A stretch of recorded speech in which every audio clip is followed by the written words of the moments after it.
Hi, my name is Stacy Maurier, and I'm the founding lawyer of Estate Connection Law Office in St. Albert, Alberta. And today I'm going to give you the top 10 tips that you can follow if you've recently been appointed an executor. Now, I know for some of you, if a loved one's recently died, you may be confused, you may be tired, and you may not know who to turn to. And that's really what Estate Connection does. We provide guidance so that we can help you get through this difficult time. Now, I don't want you to stress while watching this video or you have to run and go get a pen and paper. We have a free download that'll outline these 10 tips for you so you can review them after you've watched the video. Just click below to get that download. The first tip, you must follow the will. Now, you wouldn't think that I have to actually say this, but we see quite often where people aren't following the will. So sit down, review that will, read it over, and if something doesn't make sense, call a wills and estates lawyer to have them explain it to you.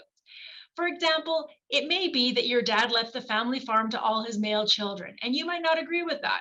Well, unfortunately, while you may not agree with it, you cannot change the will. You have to follow the will as it's written. And for that reason, it's very important to follow the will. Tip number 2, valuations. You would be amazed at how many people just start selling things at a garage sale and sometimes don't realize the true value of items.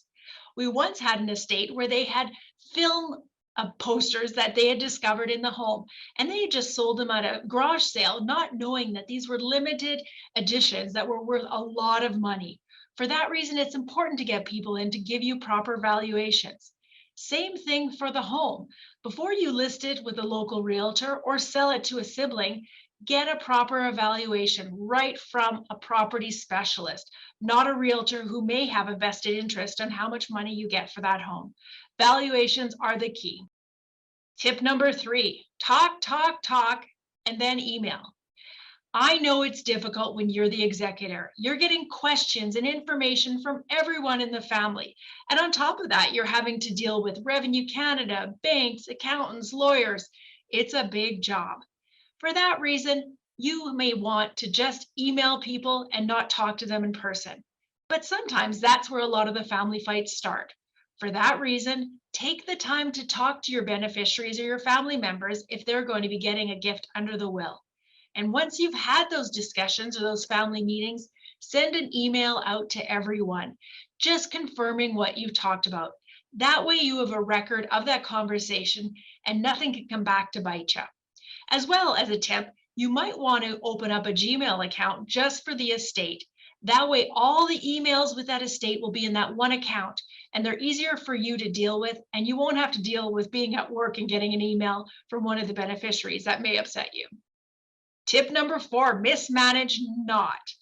One of the biggest areas that I see executors get themselves into trouble with is management of the money. They're not keeping proper records.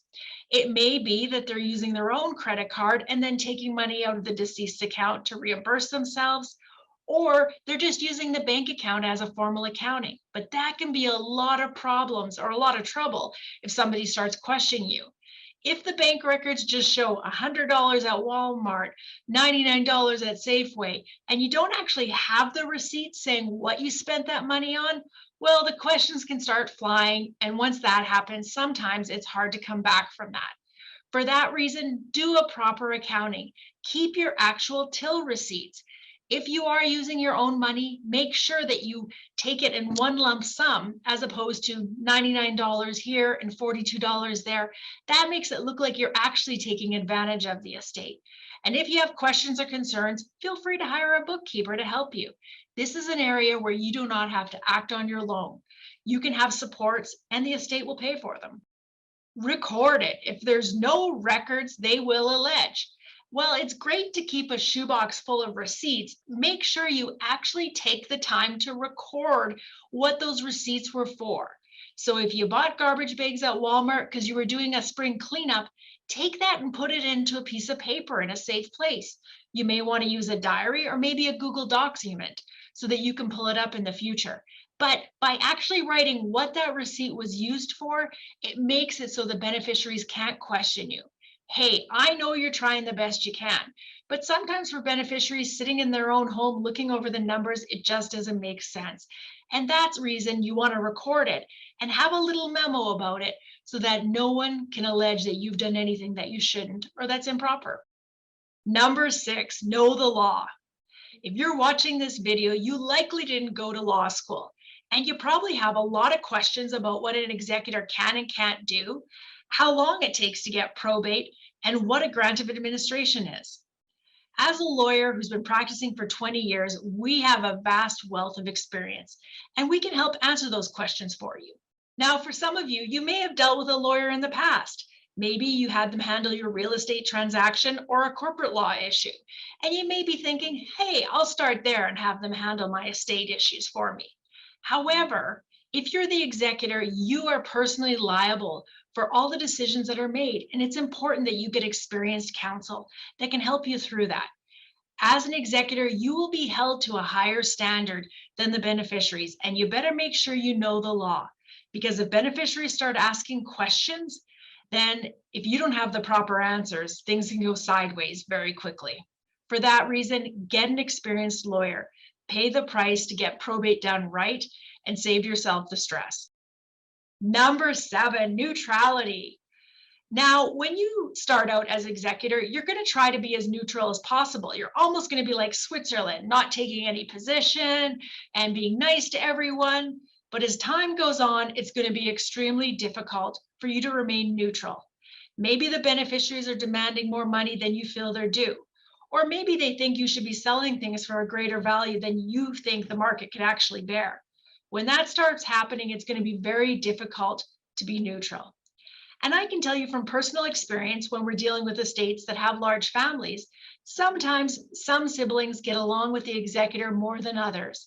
And so they have a relationship where they chat and talk about the estate. However, if you're the executor and you're giving backside information that maybe the other beneficiaries aren't getting, then you're not being neutral, and it can cause problems. For that reason, I would ask you to think twice before you provide any advice or information on the estate, because if you're not neutral, it can come back to bite you, and it'll cost you money and the estate time. Number 8, be reasonable. Some executors come into our office and they're very adamant that they're not going to give any money away until everything is dealt with on an estate. Now, the rule of thumb is that most estates should be wound up in a year. Of course, that was pre-COVID. COVID has kind of put a kink in our plans, and now most estates are taking somewhere between 2 and 3 years. And by that, I mean, once someone's passed away, we apply for probate at the courts, and that can be somewhere between 4 to 6 months, depending on the jurisdiction the person lives in. And then we deal with Revenue Canada. And Revenue Canada can be very slow to look at the final reviews and get the clearance certificate. And most executors will want that clearance certificate because that's something that says that deceased no longer owes any money to the government of Canada, and that executor can't be held liable for any of the deceased taxes. So during that time period, the beneficiaries may become adamant that they want some money. And while you may not want to give any, I would recommend considering an interim distribution, because sometimes a little money now can kind of pave over those hard feelings and prevent a court application for you not doing anything. Number 9, negligence equals consequences. Hey, many of you will only be the executor once in your lifetime. And for that reason, you may not know what you're doing. And if you do something wrong, well, then the court can hold you liable. So what's an example of things that may be wrong that you could be held liable for? Well, I once had an estate where for 10 years, the brother continued to live in the home, and the estate wasn't wound up, and the brother didn't pay rent. In that circumstances, the other siblings got upset because they were benefiting from the estate and brought an action against the estate. The executor was liable for it, and it cost them personally. In another situation, I had an executor that gave themselves property from the estate. That's a big no-no, and if you're held liable, you'll be personally liable for it and be responsible for those costs and consequences. For that reason, it's very important that you make sure that you do not do anything that's outside the letter of the law. If you have questions or concerns, contact a wills and estates lawyer. We're here to help. And number 10, you didn't think I'd make it easy on you and just give you one final point for our last one. I'm going to combine some top things in here that I think you should think about when you're the executor. Change the locks on the home. It's important that you secure the deceased property and make sure you're the one in control. Redirect the mail. Make the mail come to you so you know what bills and assets the deceased have and not any of the beneficiaries. Make sure you tell the insurance company the property is now vacant. Insurance may go up, but it's important that you have that coverage. So if something goes wrong, you're covered. As well, make sure that you hire professionals. This is an area where you do not want to just have the corner lawyer help you through the estate. Make sure you get someone who has experience with wills and estates so they can give you the guidance and the information that you need. And last but not least, make sure you get that clearance certificate from the Government of Canada.